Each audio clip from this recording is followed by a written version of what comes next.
ഏത് പെണ്ണിനെയാണ് തിരഞ്ഞെടുക്കേണ്ടതെന്നറിയോ? ഓനെ സൗന്ദര്യമുള്ളവളെ മാത്രമല്ലടാ, സമ്പത്തുള്ളവളെ മാത്രമല്ലടാ, കുടുംബമഹിമ മാത്രമുള്ളവളല്ല.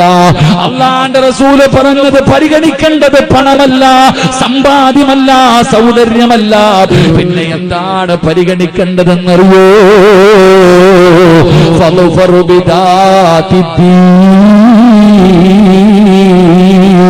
അവളുടെ ഹൃദയത്തിൽ അല്ലാഹ് ഉണ്ടോ എന്ന് നോക്കണം ചെറുപ്പക്കാരാ, ദീനുണ്ടോ എന്ന് നോക്കണം മോരെ.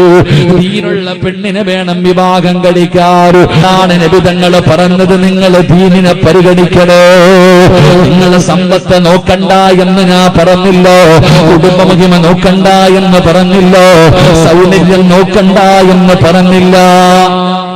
ഞാൻ പറഞ്ഞത് ദീനിനാണ് പരിഗണന കൊടുക്കേണ്ടത്. ബാക്കിയൊക്കെ പിന്നെ അള്ളാഹു നമുക്ക് ഈമാൻ നൽകുമാറാകട്ടെ.